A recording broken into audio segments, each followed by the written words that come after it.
Back on the banks of the Rhine, Major Robert Cain was into the third day of the siege of Oosterbeek, and the Germans had changed their tactics.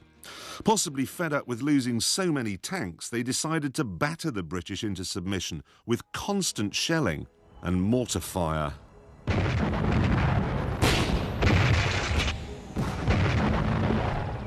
The Germans, by this stage, had ringed the British positions with 100 artillery guns, along with 12 of the dreaded Nebelwerfers, multi-barreled mortars which fired 6 bombs at a time.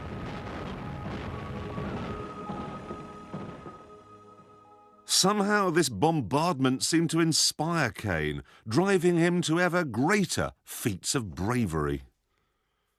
While most of the troops kept their heads down and their fingers crossed, hoping a shell wouldn't land on them, he went in search of tanks. Witnesses spoke of a madman running through a hailstorm of fire in these very streets, with his trousers torn off, blood pouring from wounds in his legs, firing his Piat at tank after tank after tank.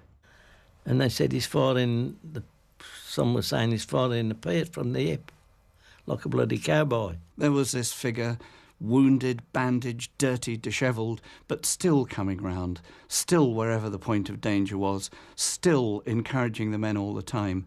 Some were saying he'd knocked 4, 5, 6 tanks out. Yeah, you can put yourself in the Germans' position and saying, whoever's knocking out these tanks must be, well, so someone out of this world, I'll say. In his diary, he says his feet felt like they had 1,000 pins sticking in them and that his socks filled with blood. Later in the day, he says he felt something hot and sticky running down the side of his face. Turns out he'd fired so many shells, one of his eardrums had burst. He disregarded his own wounds. He was wounded, seriously wounded and bleeding and torn to shreds, yet he fought on because that was his duty. He refused to go back for medical treatment until there was a lull in the battle. He fought with a total focus on what he was meant to be doing, and many VC holders have this sense of focus. They have a focus that sees that clearly what they've got to do, and they must do that regardless of the effect it has on his own life. And this selflessness is perhaps the key issue in winning a VC.